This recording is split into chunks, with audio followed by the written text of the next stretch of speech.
जय श्री राम दोस्तों। हमारी आज की कहानी है समय का चक्रव्यूह।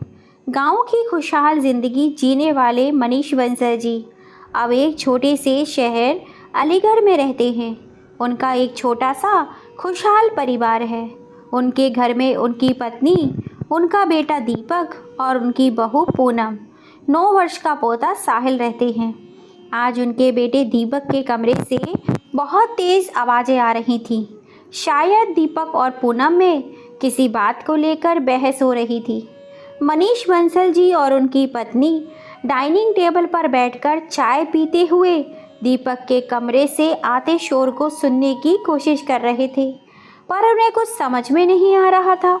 थोड़ी देर बाद ध्यान से सुनने पर उन्हें पूनम की आवाज़ सुनाई दी, जो दीपक से बोल रही थी, मैं अब यह सब और बर्दाश्त नहीं कर सकती। मैं घर संभालूं, बच्चों को संभालूं या तुम्हारे बूढ़े माँ बाप को संभालूं? मेरी भी अपनी कोई ज़िंदगी है या नहीं?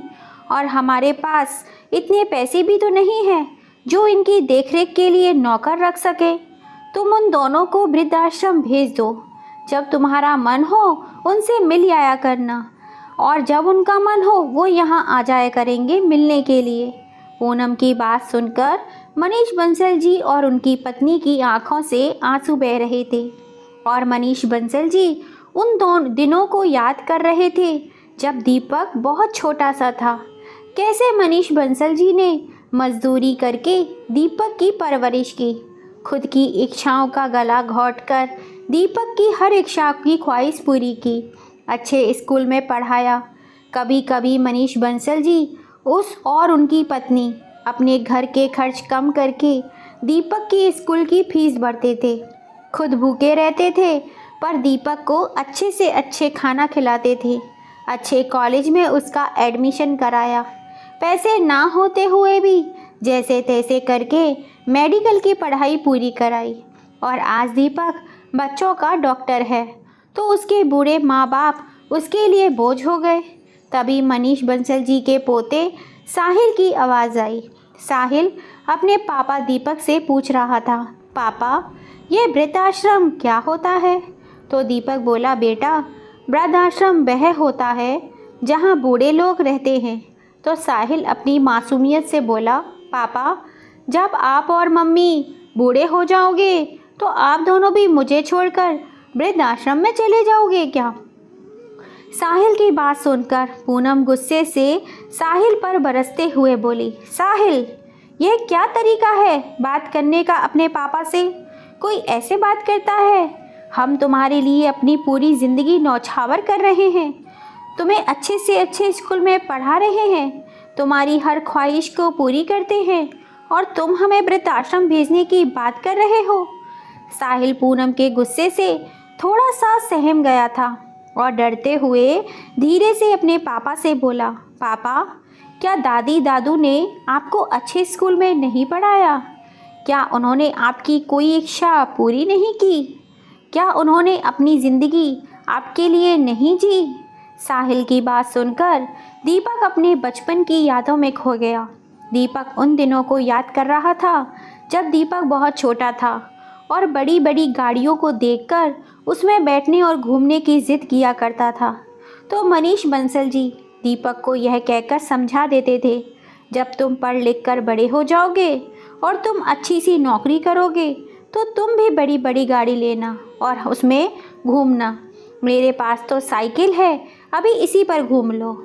पूरा दिन मजदूरी करने के बाद थकने के बावजूद भी मनीष बंसल जी हर रोज़ शाम को दीपक को साइकिल पर घुमाने के लिए ले जाया करते थे। हर त्योहार पर दीपक नए कपड़े लेने की ज़िद करता था, तो मनीष बंसल जी और उनकी पत्नी खुद पुराने कपड़े पहनते, पर दीपक को उसकी पसंद के नए कपड़े दिलाते थे। यही सारी बातें याद करके दीपक की आंखों से आंसू झलक गए।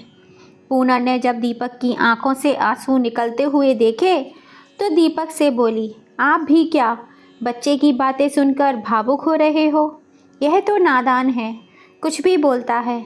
मैंने जो आपसे कहा है वही कीजिए, जाइए और मम्मी और पापा जी से बात कीजिए। पूनम की बात सुनकर दीपक गुस्से से पूनम पर बरस पड़ा। यह कहते हुए कि साहिल बच्चा है, नादान ज़रूर है, पर ना समझ नहीं। जो बात एक बेटे की माँ होने के बाद तुम्हें समझ नहीं आई, वह इस बच्चे को समझ आ गई। अभी साहिल ने नादानी में हम दोनों को वृद्धाश्रम भेजने की बात कही है, तो तुमने उसे अपनी पूरी ज़िंदगी का हिसाब किताब समझा दिया।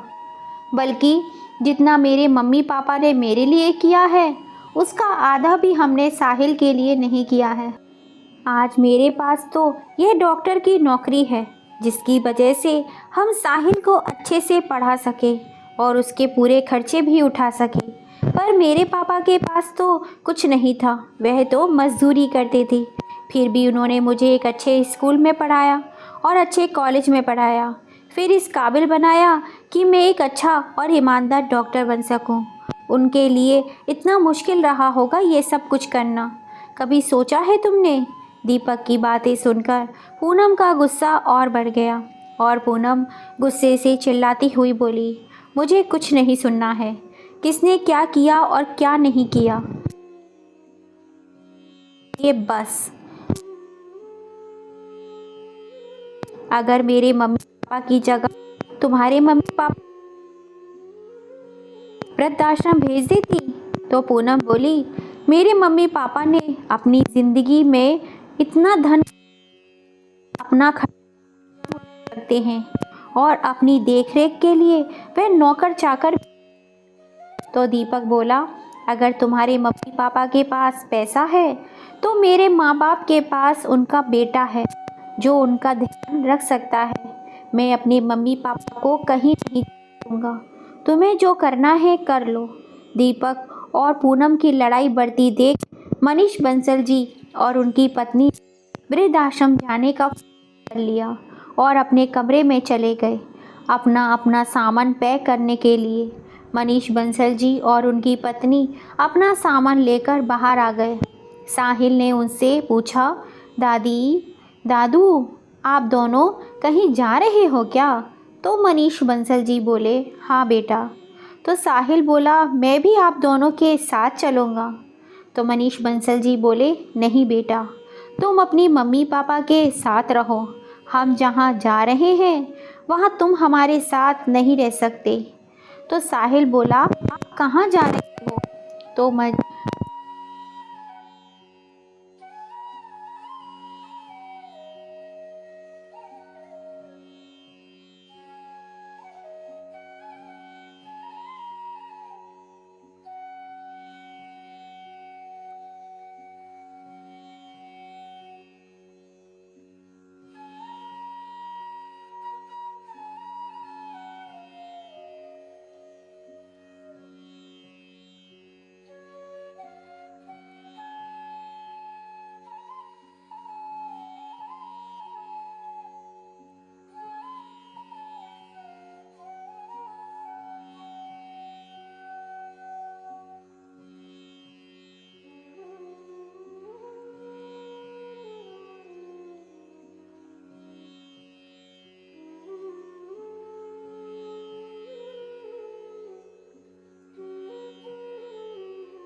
शाम को आप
यहाँ तो हमारे जैसे कितने लोग रहते हैं।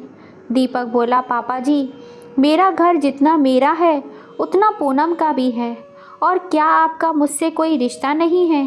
और अगर अब भी आपको ऐसा लगता है कि बेटी के घर नहीं रहना चाहिए तो आप मान लीजिए कि अब आप अपने बेटे के घर ही जा रहे हैं। दामाद के साथ भी तो बेटे जैसा ही रिश्ता होता है ना। तो आज मैं ही आपका बेटा हूँ। दीपक की बातें सुन पूनम के मम्मी पापा की आंखों में आंसू आ गए। पूनम के मम्मी पापा पूनम के ससुराल जाने के लिए मान गए और अब सबके साथ वे घर चले गए। पर पूनम बिल्कुल गुमसुम थी, कुछ बोल नहीं रही थी। जब सब घर पहुँचे तो पूनम की मम्मी ने पूनम से पूछा, क्या हुआ बेटा, तुम इतनी शांत क्यों हो? कुछ बोल क्यों नहीं रही हो? अब तो हम तुम्हारे साथ घर आ गए हैं। तो पूनम अपनी मम्मी पापा के गले लगकर रोने लगी और बोली, आप दोनों के साथ जो भी हुआ वह मेरी वजह से हुआ है। पूनम की मम्मी ने पूनम का सिर सहलाते हुए आश्चर्य से पूछा, यह तुम क्या बोल रही हो बेटा? और पूनम को खुद से अलग करते हुए बोली, क्या हुआ बेटा, साफ साफ बताओ। तो पूनम ने अपनी मम्मी पापा को ये सारी बात बताई जो उसने आज सुबह दीपक से बोली थी, अपने सास ससुर के बारे में। और फिर पूनम अपने सास ससुर के सामने हाथ जोड़ते हुए माफ़ी मांगते हुए बोली, मुझे माफ़ कर दीजिए मम्मी जी, पापा जी, मैंने जो आप दोनों के साथ करने की सोची वही मेरे माँ बाप के साथ हो गया। पूनम की बात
तो माँ को साहिल बोला, तो दादाजी उनके बच्चे भी उनके साथ यही करेंगे क्या? तो साहिल के दादाजी बोले, हाँ बेटा, बच्चे जो माँ बाप के साथ करते हैं वही उनके साथ भी होता है, पर फिर भी लोग इस सच्चाई को नहीं जान पाते और ना ही अपना पाते हैं, अपनी गलती ना सुधारते हैं। साहिल कुछ बोलने ही वाला था कि तभी दीपक की आवाज़ आई, साहिल, अगर तुम्हारे सवाल जवाब हो गए हो तो अब खाना खा लो। दीपक ने साहिल के साथ सबको खाने पर बुला लिया। अब दीपक और पूनम की ज़िंदगी में सब कुछ ठीक चल रहा था। साहिल भी बहुत खुश था कि अब उसके दादा दादी जी उसके साथ, उसके नाना नानी भी उसी के साथ रहते थे। समय यूं ही गुजरता चला गया। एक दिन पूनम के पास उसके भाई का फ़ोन आया। फ़ोन सुनते ही पूनम हैरान और परेशान हो गई। तो पूनम की मम्मी ने उससे पूछा, क्या हुआ पूनम, किसका फ़ोन था? पूनम बोली, मम्मी, भाई का फ़ोन था। अनन्या, पूनम की भाई की बेटी, सीढ़ियों से गिर गई है और उसे काफ़ी चोट आई है, वह हॉस्पिटल में है। पूनम की मम्मी बोली, कौन से हॉस्पिटल में है बेटा, चलो मुझे वहाँ ले चलो। तो दीपक बोला, आप ही क्यों मम्मी जी, हम सब चलेंगे आपके साथ। सब पूनम और दीपक के साथ हॉस्पिटल पहुंच गए। पूनम की मम्मी जैसे ही अनन्या के पास बैठी, अनन्या उनसे लिपट गई और रोते हुए बोली, दादी, आप और दादाजी मुझे छोड़कर कहाँ चले गए थे? देखो ना, मुझे कितनी चोट लगी है, मैं सीढ़ियों से नीचे गिर गई। आप और दादाजी अगर घर पर होते तो मुझे कभी गिरने नहीं देते। आप दोनों मेरा कितना ध्यान रखते थे, कभी मुझे कुछ नहीं होने देते थे। मुझे आप दोनों की बहुत याद आ रही थी। आप कहाँ चली गई थी दादी? अब मुझे छोड़कर कहीं मत जाना। अनन्या के बोल सुनकर उनकी आंखें नम हो गई। आज अनन्या के मम्मी पापा को भी अपनी गलती का एहसास हो गया था। उन्होंने कितनी बड़ी गलती की थी अपने मम्मी पापा को घर से निकालकर। अनन्या की मम्मी अनन्या की दादी के पैरों में बैठकर माफ़ी मांगते हुए बोली, मुझे माफ़ कर दीजिए मम्मी जी, मैंने बहुत बड़ी गलती कर दी जो आप दोनों के साथ ऐसा व्यवहार किया। अनन्या के पापा भी अपने मम्मी पापा के पैरों में हाथ जोड़ते हुए बोले, मुझे माफ़ कर दो मम्मी पापा, मुझसे बहुत बड़ी गलती हो गई। मुझे आप दोनों के साथ ऐसा नहीं करना चाहिए था। आप दोनों के घर से जाने के बाद हमें समझ आ गया है कि माँ बाप के बिना घर घर नहीं होता है। हमारे पास सब कुछ था, पर आप दोनों की कमी हमेशा खलती रही। हमें माफ़ कर दीजिए और अपने घर चलिए। अनन्या भी आप दोनों को बहुत याद करती है। ये सारी बातें सुनकर दीपक बोला, आज तुम्हारी बेटी को उनकी ज़रूरत है तो तुम्हें अपनी गलती का एहसास हो रहा है, वरना एक बार पलट कर भी नहीं देखा कि दोनों कहाँ हैं। अब मैं इन दोनों को आपके साथ नहीं जाने दूंगा। आप जब इन्हें घर से निकाल ही चुके हैं तो इन्हें भूल ही जाओ। दीपक की बात सुनकर पूनम का भाई बोला, ऐसा मत बोलिए, हमें यह तो पता चल गया था कि मम्मी पापा आपके घर पर हैं, पर किस मुंह से माफ़ी मांगने आते और क्या बोलते आकर कि जब तक आप हमारे साथ थे हमें आपकी कदर नहीं थी, और आज जब आप हमारे साथ नहीं हैं तो हमें आपकी ज़रूरत है। मम्मी पापा का सामना करने की हमारी हिम्मत नहीं थी, इसलिए नहीं आ सके। आज आप सबसे मिलने पर आज हम अपनी गलती का एहसास हुआ तो आप सबसे माफ़ी मांगते हैं। आप हमें माफ़ कर दीजिए और अपनी मम्मी पापा से भी माफ़ी मांगते हैं। वे घर चलने के लिए बोलने लगे। पहले तो पूनम के मम्मी पापा भी उनके साथ नहीं जाना चाहते थे, पर जब अनन्या ने ज़िद की तो मना नहीं कर पाए और उनके साथ चले गए। अब दोनों ही परिवार अपने अपने घर में अपने अपने परिवार के साथ खुशी खुशी अपना जीवन बिता रहे थे।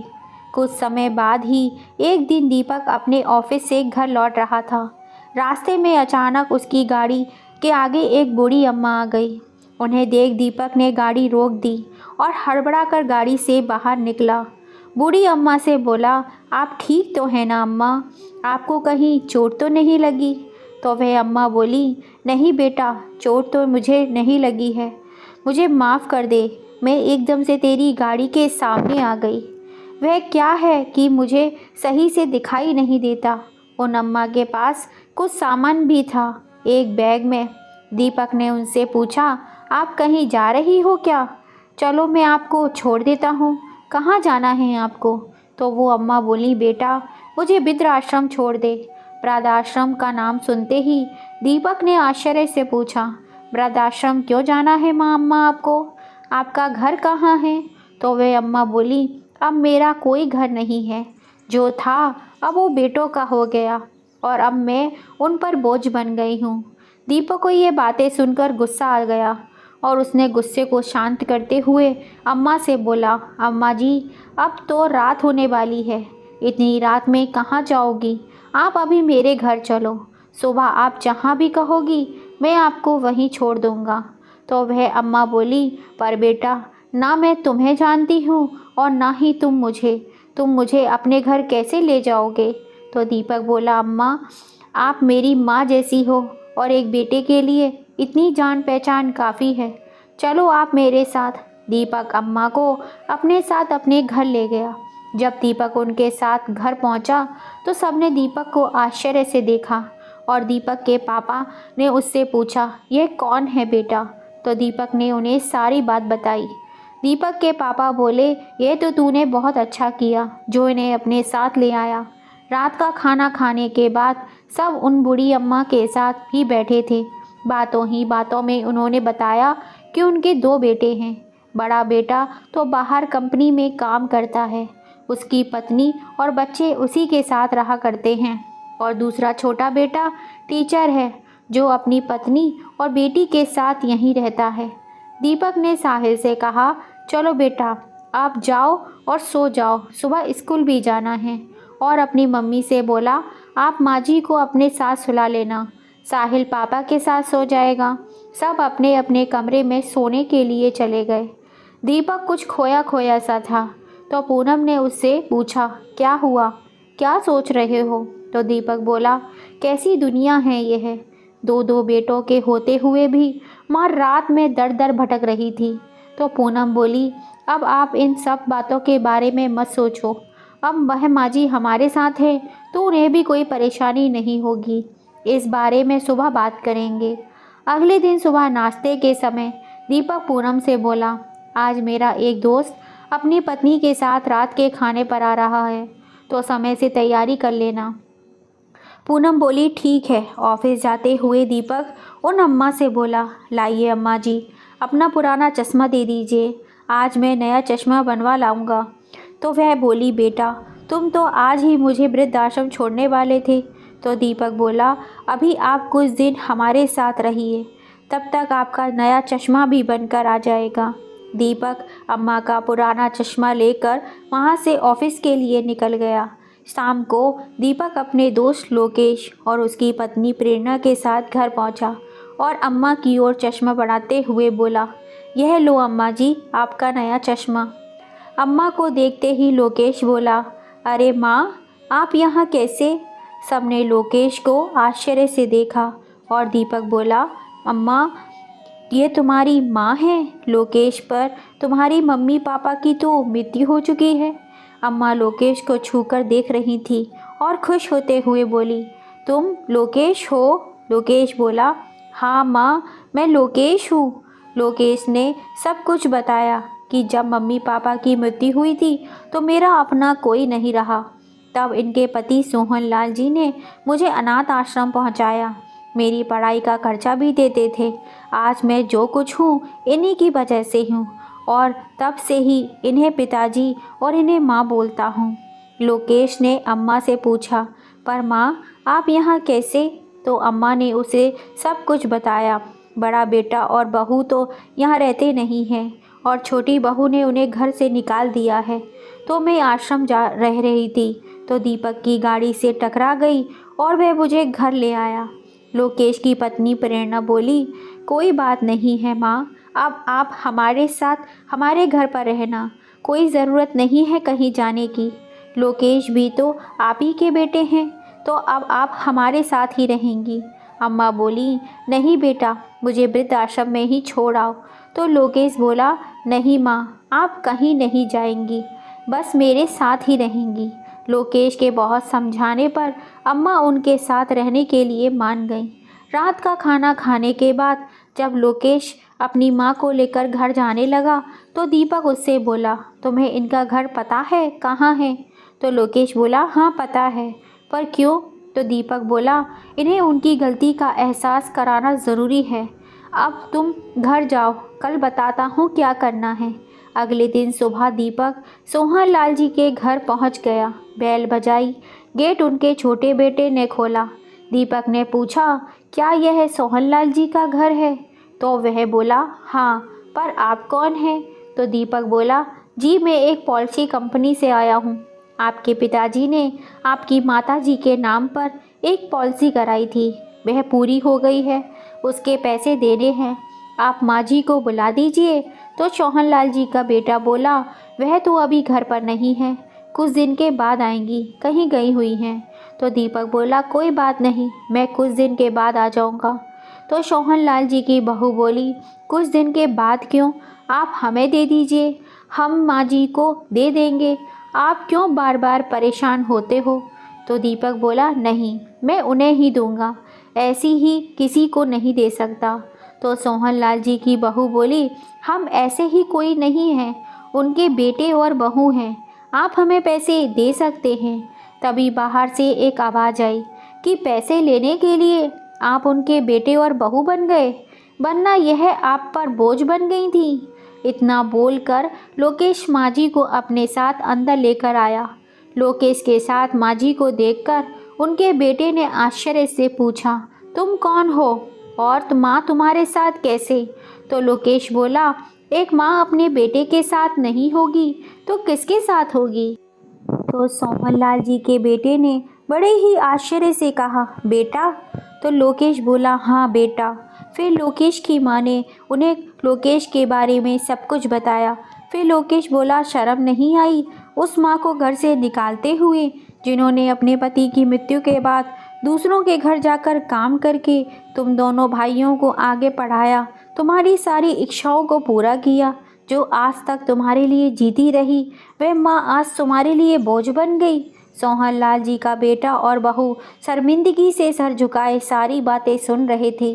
फिर दीपक बोला, अगर यही सब आपके बच्चे आपके साथ करेंगे तो आपको कैसा लगेगा? सोहन लाल जी के बेटे और बहू ने माँ जी के पैर छू के माफ़ी मांगते हुए कहा, हमें माफ़ कर दो माँ, हमसे बहुत बड़ी गलती हो गई, आगे से ऐसा कभी कुछ नहीं करेंगे। तो लोकेश बोला, आगे से ऐसा होने भी नहीं दूंगा, अब माँ मेरे साथ रहेगी। तो सोहन लाल जी का बेटा बोला, माँ क्या आप हमें माफ़ नहीं कर सकती? तो माँ जी बोली, एक माँ अपने बच्चों से कभी नाराज़ नहीं होती, मैं भी नहीं हूँ तुमसे नाराज़, पर अब मैं लोकेश के साथ रहूँगी। लोकेश माँ जी को अपने साथ लेकर चला गया। लोकेश की माँ जाते जाते यही सोच रही थी कि जिनके लिए मर मर के जीती रही, उनके लिए मैं बोझ बन गई। जिसे जरा सा सहारा दिया उसने मुझे अपने पलकों पर बिठा लिया। आज सोहन लाल जी के बेटे और बहू इसी पछतावे में रहे कि उन्होंने जो किया क्या वह कितना गलत था। तो दोस्तों, यही नियति का खेल है, जो हम अपने बड़ों के साथ करते हैं वही आगे चल के हमारे बच्चे हमारे साथ करते हैं। इसलिए नई पीढ़ी के लिए आप एक मिसाल बनिए, जिससे आगे जाकर कभी कोई बच्चा वृद्धाश्रम का नाम न ले। दोस्तों, दीपक ने अपनी पत्नी का साथ ना देकर अपने माँ बाप का लिए जो आवाज़ उठाई वह सही थी या गलत? अपनी राय हमें कमेंट करके ज़रूर बताइएगा। कहानी पूरा सुनने के लिए आप सभी का दिल से धन्यवाद। कहानी पसंद आई हो तो ज़्यादा से ज़्यादा इसे अपने फैमिली फ्रेंड में शेयर कीजिएगा, लाइक कीजिएगा, सब्सक्राइब कीजिएगा। फिर मिलेंगे। जय श्री राम।